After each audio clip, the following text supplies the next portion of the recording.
අයිබෝවන් ද හොට්ලයින් එක අද අපි ඔබව එක්කගෙන යන්නේ විදේශ අමාත්‍යංශයේ කන්සියුලාංශයට. කන්සියුලාංශය කියලා කිව්වහම සමහර ලාවට ඔබ දන්නවත් ඇති නොදන්නවත් ඇති. අපේ රටෙන් පිට රටට යනවා නම් විදේශගත වෙන ඕනෑම කෙනෙක් සඳහා සහතික සියල්ල සහතික කරවන්නේ මේ කන්සියුලාංශයෙන්. ඔබ විදේශගත වෙන්න බලාපොරොත්තු වෙමින් ඉන්නවා නම් ඒ වගේමයි විදේශගත වෙච්ච ඔබ වෙනුවෙන් සියලුම ශ්‍රී ලාංකික කටයුතු සම්බන්ධයෙන් සියලු කාර්යයන් දරන්නේ මේ කන්සියුලාංශයෙන්ම තමයි. මේකට කියන්නේ ප්‍රදූත අංශය කියලා. නමුත් අපි වැඩි භාවිතා කරන්නේ කන්සියුලාංශය කියලා. අපි මේ සම්බන්ධයෙන් කතා කරන්න අද බොහොම ගෞරවයෙන් අපේ මැදිරියට ආරාධනා කරා විදේශ අමාත්‍යාංශයේ කන්සියුලාංශයේ අධ්‍යක්ෂ ජෙනරාල් විශ්වනාත් අපෝන්සු මහතා. ඔබතුමා බොහොම ගෞරවයෙන් පිළිගන්නවා. ආයුබෝවන්. ආයුබෝවන් අමාලි.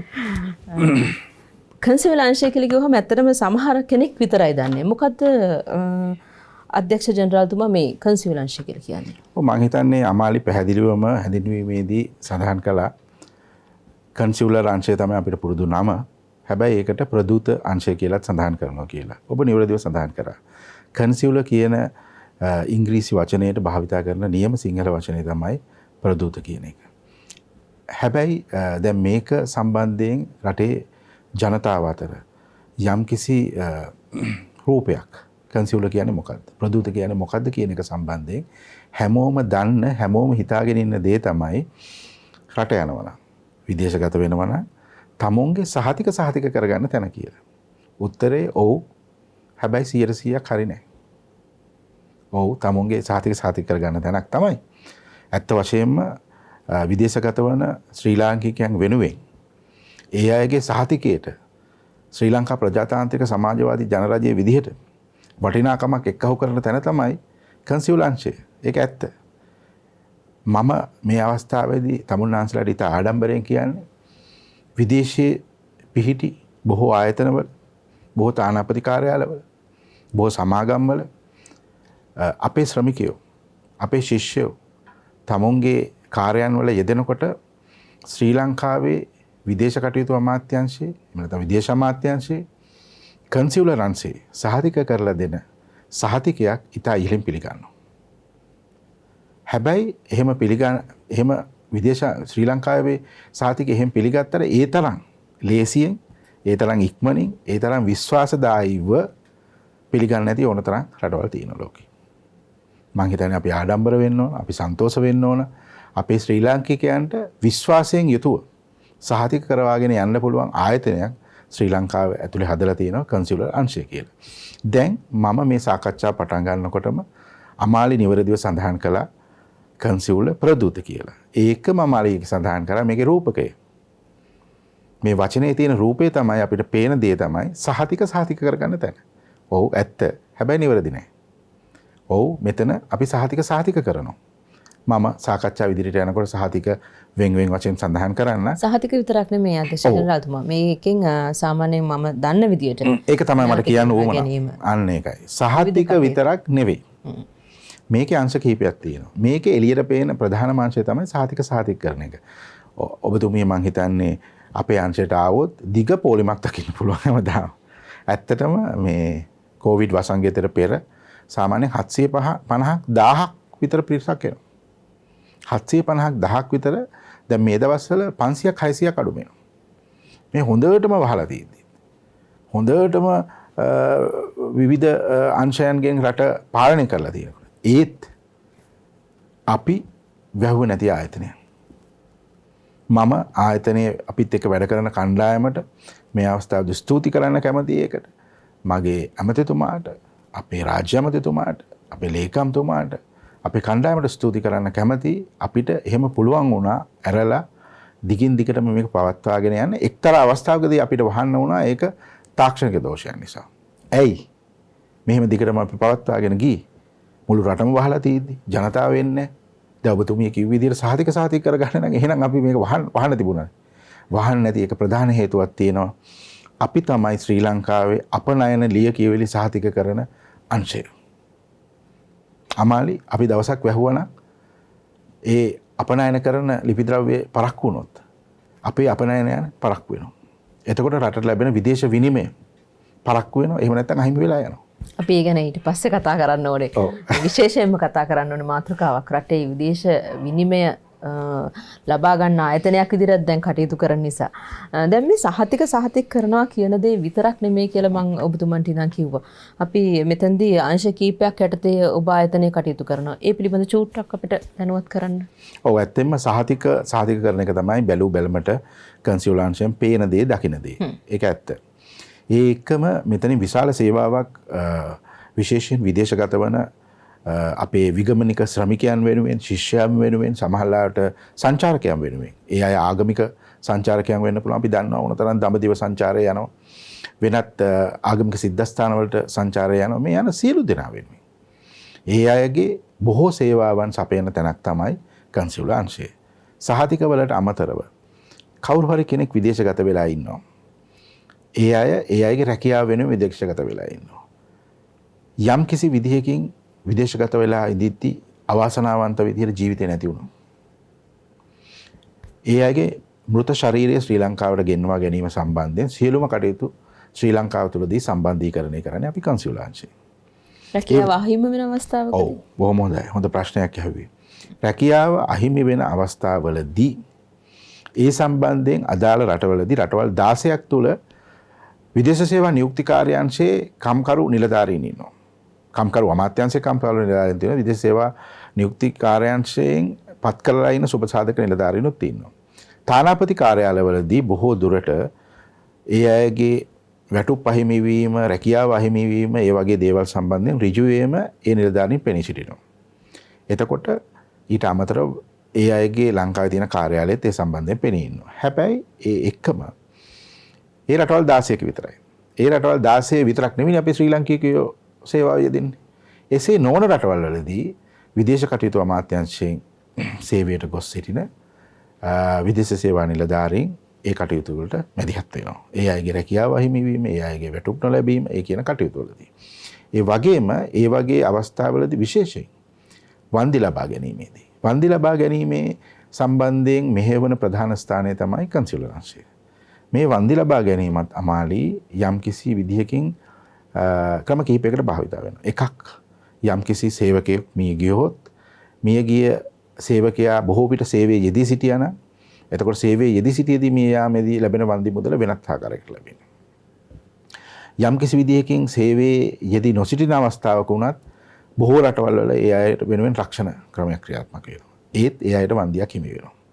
ඒ විතරක් නෙමෙයි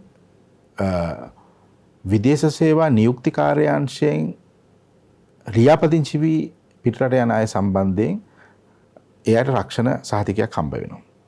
හැබැයි ඒක අවුරුදු දෙකකට පස්සේ නැවත අලුත් කළ යුතුයි.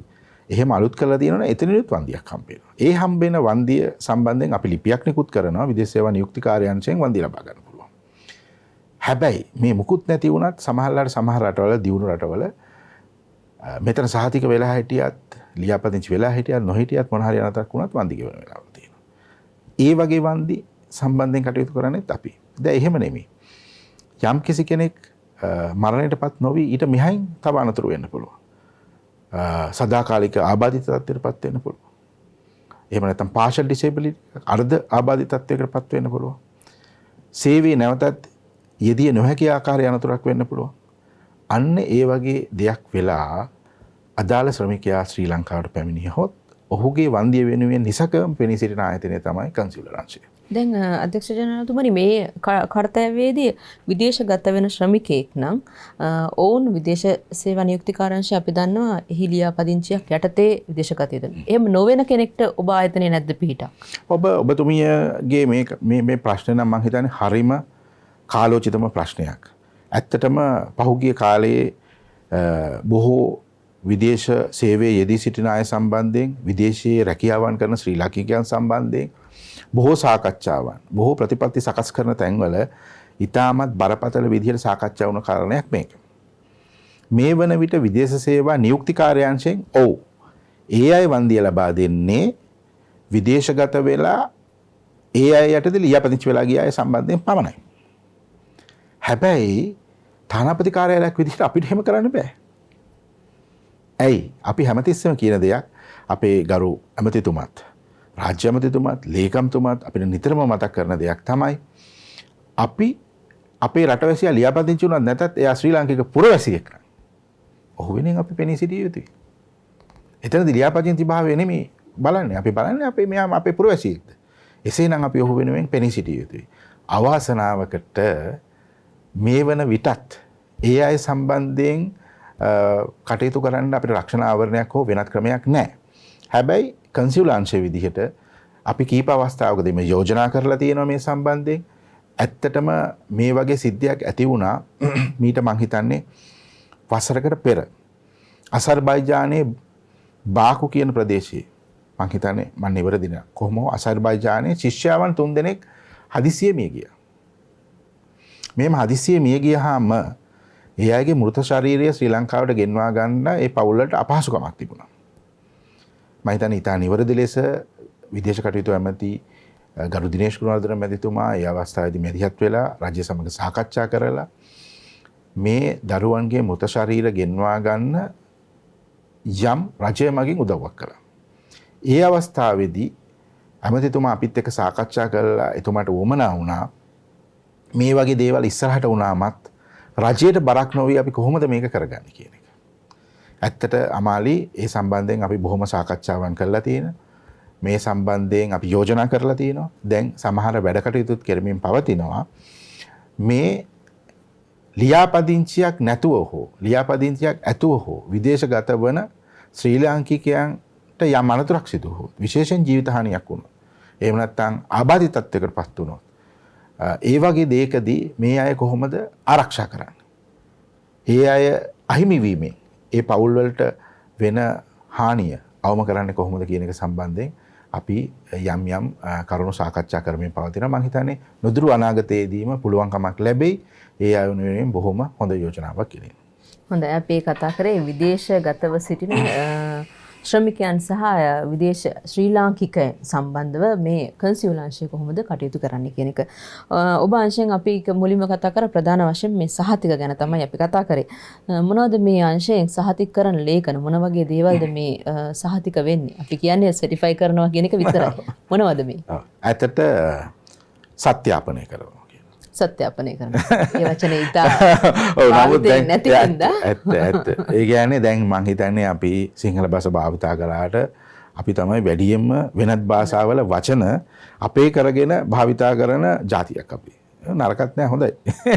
සත්‍යාපනය කරනවා කිව්වොත් ගොඩ දෙනා දන්නේ නැහැ. හැබැයි මේක සර්ටිෆයි කරනවා කිව්වොත් ඔතෙන්ටිකේෂන් කිව්වොත් ගොඩක් දෙනෙක් දන්නවා. ප්‍රදූතාංශය වගේ තමයි. ප්‍රදූතාංශය වගේ තමයි. හරි ඉතින් එතකොට දැන් අපි අපිට විදේශගත වන ශ්‍රී ලාංකිකයන් සම්බන්ධයෙන් ඒ අය අරන් එන සහතික කරනවා. උපැන්න සහතිකයේ දැන් ඒක ඇත්ත. දැන් ඒ අය අරන් එන සහතික මට මෙහෙම වර්ග කරලා කියන්න පුළුවන් කිහිපයක්. එක උපැන්න සහතික ඔබතුමී කිව්වා වගේ. විවාහ සහතිකය. සමහරලාට මරණ සහතිකත් කියනවා. ඇයි සමහරලාට සමහර යාගේ අදාළ රැකියාවට මව්පියෝ ජීවත් වෙන ඉන්නවද නැද්ද කියන එක සමහරලාට ඔප්පු කරලා පෙන්නන්න පුළුවන්. වෙන්න පුළුවන්. ඒ වගේ වෙලාවකදී මරණ සහතිකත් සහතික කරනවා. ඊට අමතරව එයාගේ අධ්‍යාපන සහතික. විශේෂයෙන් අධ්‍යාපන පොදු සහතික පත්‍ර සාමාන්‍ය පෙළ විභාගයේ උසස් පෙළ විභාගයේ ඒ වගේ වෙලාවකදී එයාගේ සහතිකයේ සම්බන්ධයෙන් එයා අයදුම් කරන්න ඕන පත්‍ර මුල්ලේ පිහිටි විභාග දෙපාර්තමේන්තුවට. විභාග දෙපාර්තමේන්තුවට ඒක අයදුම් කළාම ඒ සහතිකයේ විභාග දෙපාර්තමේන්තුවේ නිකුත් කරලා අදාළ අයදුම් කරුන්ට පෞද්ගලිකව ලබා දෙන්නේ නැහැ. ඒ විදේශගත වෙන කෙනෙක්ගේ. එයාගේ සහතිකයේ විදේශ කටයුතු අමාත්‍යාංශයේ කන්සියුලාංශයට තමයි හම්බෙන්නේ.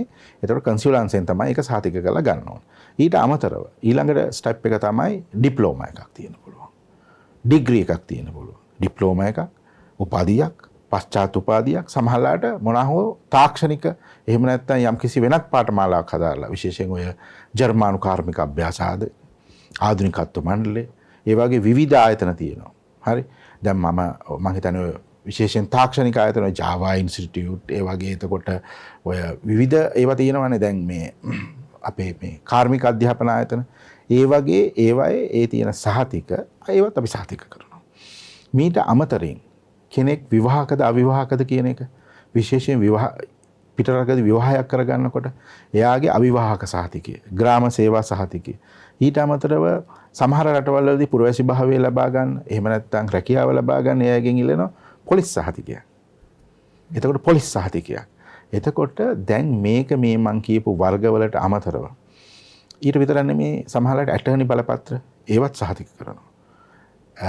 ඊට අමතරව මොනහව මම මෙතන සඳහන් නොකරපු කෙනෙක්ගේ මොන හරි සහතිකයක් තියෙන්න පුළුවන්. එයාට රැකියාව ලබා ගන්න මොන හරි තව අපි හිතන්නේ නැති සහතිකයක් ඉල්ලන්න පුළුවන්. ඒ වගේ වෙලාවකදීත් අපිට ඒක සලකා බලන්න පුළුවන්. ඒක මොන හරි නියාමනය වෙන වෙනත් ආයතනයක් තියෙනවා නම් ඒ තියෙන ඕනම විදිහේ දෙයකට අන්න එතන තමයි අපි සේවාව සපයනවා කියලා කියන්නේ. එතකොට මට මේ කියන්නකෝ අධ්‍යක්ෂ ජනතුමා මේ සහතික සියල්ල අපි පරිවර්තනය කරලා තමයි සහතික කරගන්න ඕනේ. ඔව්. පරිවර්තනය කිරීමේදී ඔබතුමන්ලගේ මොන හරි විශේෂ ක්‍රමවේදයක් තියෙනවනේ මේ ආයතන වලින් තමයි පරිවර්තනය කරන්න ඕනේ. එහෙම නැත්නම් ඒක පෞද්ගලිකව පරිවර්තනය කරන්න පුළුවන්. එහෙම තියෙනවද විශේෂ? ඔබතුමී හරි බොහොම නිවැරදි. ඒක හොඳ ප්‍රශ්නයක් ඇහුවේ. ඒකත් තීරණය කරන්න ඕන අයදුම්කරු. සමහරවිට සිංහලෙන් කොහේ හරි රගේ එතුමාගේ සහතිකය පිළිගන්නවා නම් එතුමා ඉල්ලන්නේ සිංහලෙන් නම් අපිට සිංහලයක සහතික කරලා දෙන්න. අපි දැන් සමහර හැබැයි බොහෝ වෙලාවට එහෙම රටවල් වල සමහර රටවල් ඉංග්‍රීසියෙන් එහෙම නැත්නම් අරාබි භාෂාවෙන් එහෙම නැත්නම් ඉතාලි භාෂාවෙන් ඒකට අමාලි ලංකාවේ නීතියක් තියෙනවා. සහතික කරන්න හැමෝටම බෑ. සෝන් ට්‍රාන්ස්ලේටර් කෙනෙක් වෙන්න ඕන. අන්න ඒ විදිහේ සෝන් ට්‍රාන්ස්ලේටර් කෙනෙක් ට්‍රාන්ස්ලේට් කරපු සහතික තමයි අපි පිළිගන්නේ. දැන් එතනදී අපි ළඟ තියෙනවා මේ සෝන් ට්‍රාන්ස්ලේටර්ස් ලගේ එයාගේ අපි ළඟ තියෙනවා ඒගොල්ලන්ගේ අත්සන් වල සංචිතය.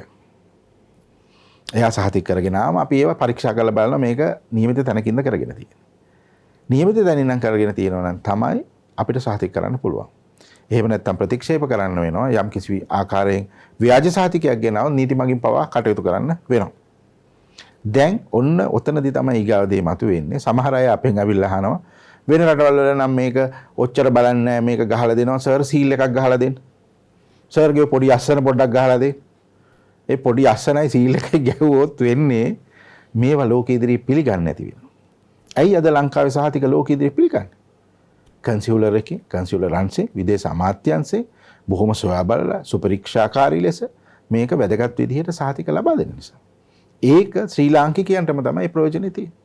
ඔබතුමා සඳහන් කරපු හින්දා මට අහන්න හිතුණා දැන් මෙතෙන්දී කූට ලේඛන ඉදිරිපත් වෙනවා ඇතිනේ ඕනෑ තරම්. ඔව් කූට ලේඛන ඕනෑ තරම් ඉදිරිපත් වෙන්නේ නැහැ. කූට ලේඛන ඉදිරිපත් වන අවස්ථා තියෙනවා. කූට ලේඛන ඉදිරිපත් වුණාම කොහොමද ඔබතුමාලා ඒක සනාථ කරගන්නේ? ඔව් සනාථ කරගන්න දේ තමයි දැන් ඇත්තටම අමාලි මේ කන්සියුලාංශය බිහි වෙන්නේ බොහෝ කන්සියුලාංශයේ කන්සියුලර් කටයුතු ඇත්තටම මුලින්ම තිබුණේ සන්ධානාංශය එක්ක. දැන් සන්ධානාංශය කොහොම රටේ මිනිස්සු උඩින් බලනවා. හැබැයි දැන් මම ඕකේ නම ඉංග්‍රීසි නම කොහොමද දන්නවා? ප්‍රොටෝකෝල් ඩිවිෂන් එක. ප්‍රොටෝකෝල් ඩිවිෂන් එකේම කොටසක් විදිහට තමයි කන්සියුලර් එක ඉස්සර තිබුණේ. මේක කන්සියුලාංශයේ විදිහට වෙනම අංශයක් විදිහට ව්‍යාප්ත වෙන්න පටන් ගන්නේ විශේෂයෙන්ම ශ්‍රී ලාංකිකයෝ වැඩි බහුතර ප්‍රමාණයක් විදේශ රැකියාවලට යන්න පටන් ගත්තට පස්සේ. හරි. එහෙම යන්න පටන් ගත්තට පස්සේ තමයි මේක වෙනම අංශයක් විදිහට එන්නේ. ඊට පස්සේ මේකේ මුල් කාලේදී ඇත්තටම සමහරලාට අපිට සහතිකයක් ආවම ඒ දවස්වල මට මතක විදිහට රුපියල් 100 මුද්දරයක් තමයි මේ කැන්සල් කරලා දෙන්නේ සහතිකේ. දැන් වගේ රිසිට් එකක් දෙන්නේ නැහැ. ඒ කාලේදී සමහරලාට ප්‍රශ්න දින ඔන්න හිටපු ගමන් එනවා අට කලම් පන්න ප්‍රාදේශීය ලේකම්තුමාගේ අත්සන. අපි ළඟ නැහැ.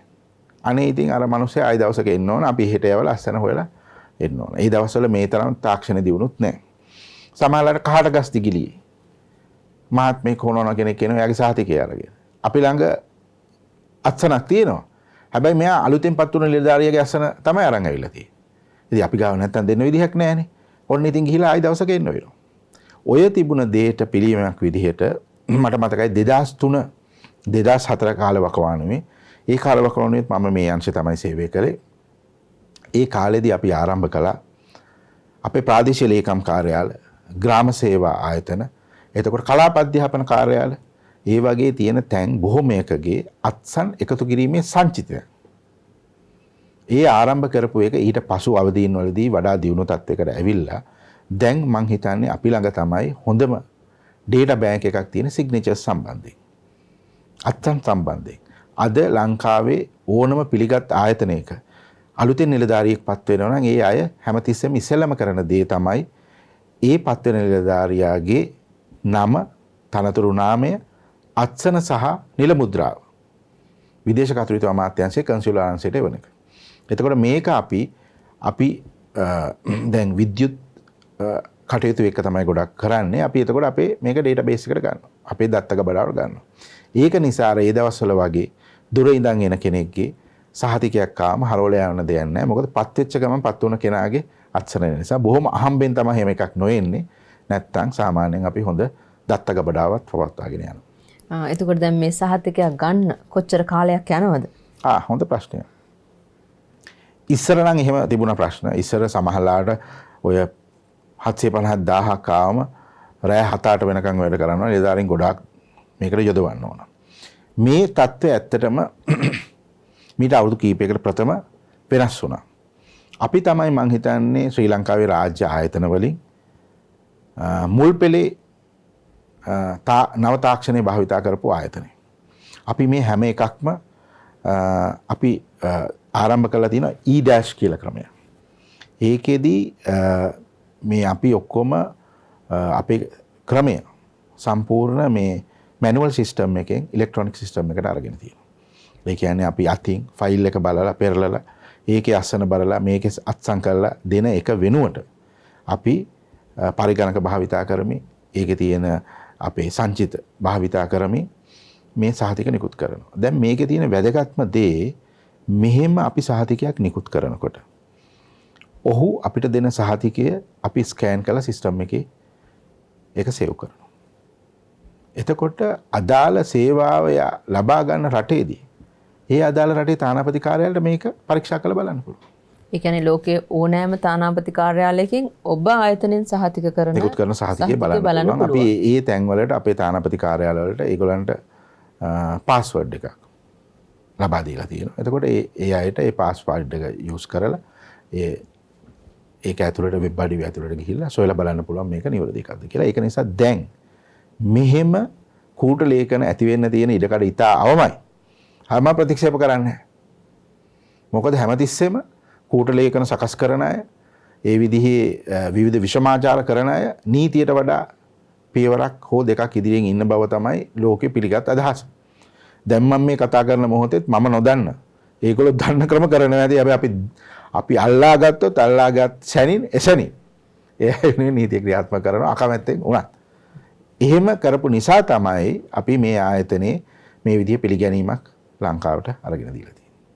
සාමාන්‍යයෙන් පැමිණියාට පස්සේ එදාම රැගෙන යන්න පුළුවන් තමයි අපි එදාම දෙනවා. එදාම කියන්නේ දැන් මීට කලින් මං කිව්වේ රෑ 7-8 වෙනවා. දැන් එහෙම නෑ. අපි අරගෙන පැයක් වගේ ඇතුළත කාලයකදී ගන්න පුළුවන්. උපාධි සහතික සහ අධිකරණ කටයුතු සම්බන්ධ සහතික එතකොට සමහර කාලයක් ගත වෙනවද? ඒවයේදී විශේෂයෙන් අධිකරණ සම්බන්ධයෙන් අධිකරණයේ විශේෂයෙන්ම ඔය දික්කසාද නඩු සම්බන්ධයෙන් ඒ වගේ දේවල් පැමිණිහාම ඒක අපි නැවත අධිකරණයට යොමු කිරීමට අවශ්‍යයි. එහෙම යොමු කරලා දින කිහිපයකට පස්සේ තමයි ඒකේ පිළිතුරු ලැබෙන්නේ. ඒ ලැබුණාම අපි ඒ සහතික කරලා දෙනවා. උපාධි සහතිකවලත් එහෙම සමහර තියෙනවා ප්‍රශ්න. එහෙම වුණාම අපි අදාළ විශ්වවිද්‍යාලයට යොමු කරලා විශ්වවිද්‍යාල වලින් ලැබුණාට පස්සෙ තමයි සහතික නිකුත් කරන්නේ. හැබැයි අපි දැන් මේ සම්බන්ධයෙන්ොත් අපි අපේ පරීක්ෂණ ඒකකයට යොමු කරලා තියෙනවා. අපි මේ සම්බන්ධයෙන් සාකච්ඡා පවත්වමින් යනවා. අපි බලනවා මහජනතාවට මේක කොහොමද පහසුකමක් විදිහට සකස් කරන්න කියලා. හැබැයි එහෙම කරනකොට අමාලි විදේශ අමාත්‍යාංශයේ පමණක් නව තාක්ෂණයක ඉන්න එක ප්‍රමාණවත් වෙන්නේ නැහැ. අදාළ අනිකුත් ආයතනවල නව තාක්ෂණය ඒ අය පාවිච්චි කරන මට්ටමට එන්න ඕන. මට කියන්න කනගාටුයි සමහර රජයේ පිළිගත් ආයතන තියෙනවා. මේක මේ ආයතනවල වැඩ කරන නිලධාරීන්ගේ ප්‍රශ්නයක් නෙවෙයි. ඒ සමහර ආයතනවල ෆැක්ස් මැෂින් එකක් නැහැ. එයාට කම්පියුටර් එකක් නැහැ. ඉතින් කොහොමද එතකොට දවසකින් මේ සේවාව ලබා දෙන්නේ? හරි මේක මේ ප්‍රශ්නේ මට ඇත්තටම මුහුණ දීලා තියෙන්නේ මම මේ ලංකාවේ ඉඳි විතර නෙමෙයි. වෙනත් රටවල මම තානාපති කාර්යාලවල වැඩ කරන වෙලාවවලදී සේවය කරන අවස්ථාවලදී මේ වගේ ඉතා ඉක්මනින් සේවාව ලබා දෙන්න උවමනා කටයුතු වලට කතා කරාම සමහර ස්ථාන වලින් අහනවා දුරකථනය විතරයි. අපිට ෆැක්ස් මැෂින් එකක් නැහැ. ඉතින් කොහොමද ඒක කරන්නේ? එහෙම දේවල් තියෙනවා. මම හිතන්නේ අපි ඉතා ඉක්මනින් ඒ වගේ අඩුපාඩුකම් මගහරවා ගත්තොත් අපේ ජනතාවට කාර්යක්ෂම සේවාවක් ලබා දෙන්න අපිට පුළුවන් වෙයි.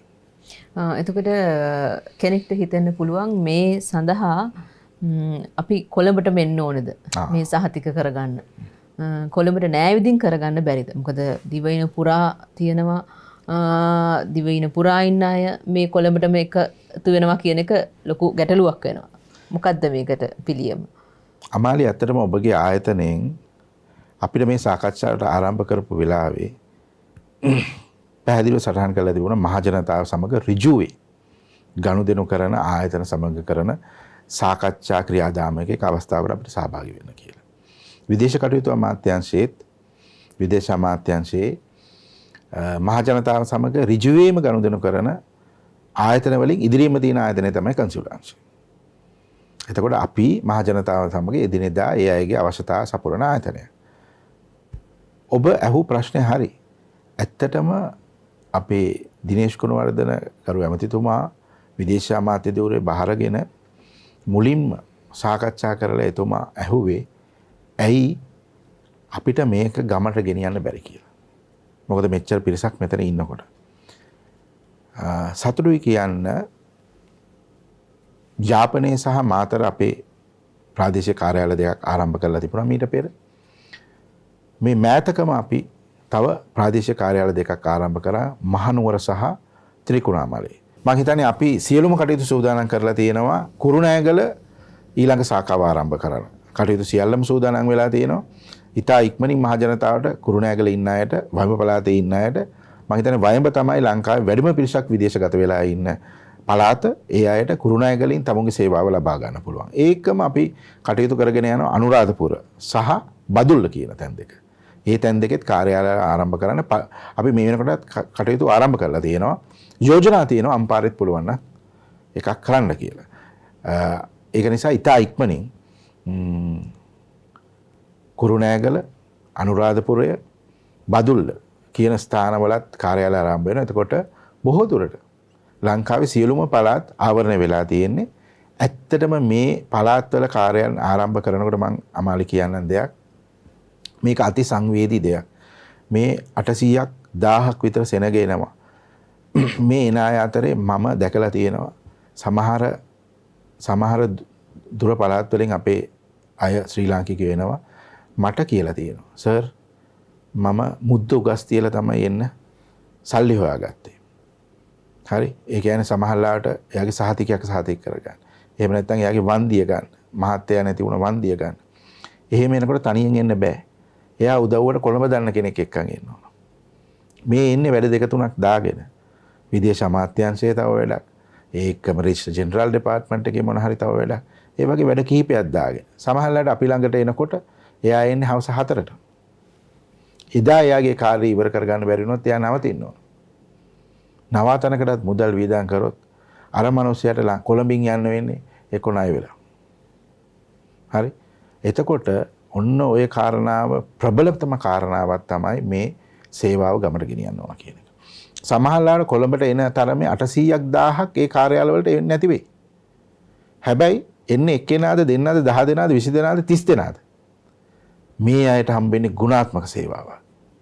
ඇයි නුවර ඉන්න කෙනාට නුවරට තව කිලෝමීටර් 10ක් එහයින් ඉන්න කෙනෙක් කාර්යාලයට ඇවිල්ලා එදා හවසම වැඩේ කරගෙන යන්න පුළුවන්.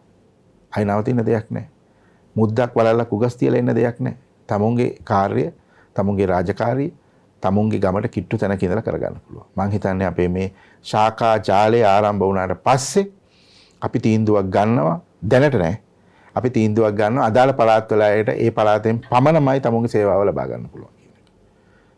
ඇත්තටම ඒක තමයි අපි බලාපොරොත්තු වෙන්නේ. ද හොට්ලයින් සමග ඔබත් එකතු කරගන්නේ අපි මේ ගමන යන්න ඔබ වෙනුවෙන් තරණ මහජන වේදිකාවක් විදියට. අවසාන අමාලි මම පොඩ්ඩක් ඒතනට එක්කහු කරන්න ඕන. ඔබ මේ සඳහන් කළා මහජනතාව වෙනුවෙන්ම කරන වැඩසටහනක් කියලා. අපිත් කන්සියුලාංශය නිසා හැමතිස්සෙම අපි හොයලා බලනවා මහජනතාව වෙනුවෙන් අපි මොනවද අලුතෙන් එක්කහු කරන්න ඕන. මොනවාද තව මොන විදිහේ සේවාවක් වෙනස් කරොත් ඒ අයට වැඩියෙන් හොඳට මේක කරගන්න පුළුවන්ද?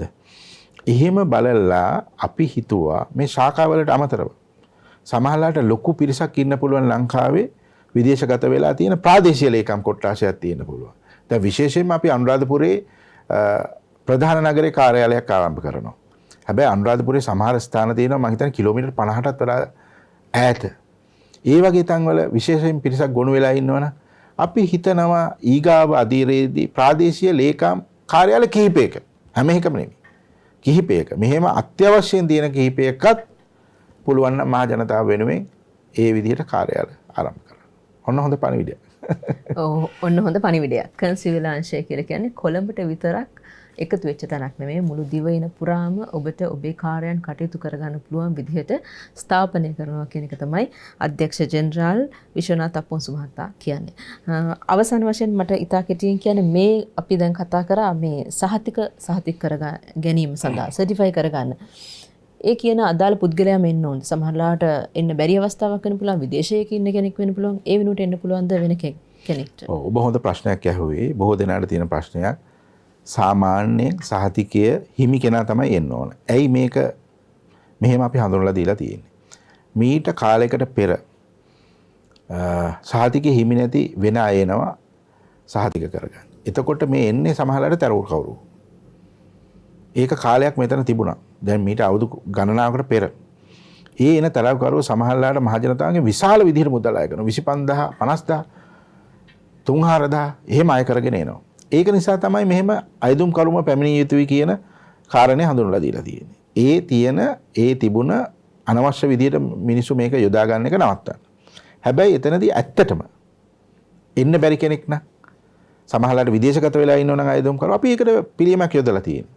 එතකොට අදාළ අයදුම් කරුට පුළුවන් ලියුමක් දෙන්න මගේ තාත්තට, මගේ සහෝදරයාට, මගේ මිත්‍රයාට අහවල් කෙනා මගේ සහතික අරගෙන එනවා මෙන්න එයාගේ නම මේක තමයි යාගේ හැඳුනුම්පත් අංකය. එහෙම කියලා ලියුමක් නිකුත් කරලා ඒ ලියුම සමග අදාළ අයදුම්කරුගේ ගමන් බලපත්‍රයේ ඡායාරූපේ තියෙන පිටුවේ ෆොටෝකොපි එකක් කියවනවනම් ඉතා ලේසියෙන් පහසුවෙන් මේ වැඩේ කරගෙන යනවා. ගමන් බලපත්‍රය හෝ හැඳුනුම්පත. බොහෝ වෙලාවට ගමන් බලපත්‍රය තමයි අපි ඉල්ලන්නේ. ඇයි? ඒකට හේතුවක් තියෙනවා. මොකද ගමන් බලපත්‍රය තමයි එයාගේ අත්සන තියෙන්නේ. එතකොට ලියුමේ අත්සන අපිට තහවුරු කරගන්න පුළුවන්. මේ හැම දෙයක්ම කරන්නේ අපි මේ අපේ සේවාවේ තියෙන විශ්වාසනීය භාවය තහවුරු කරන්නම තමයි.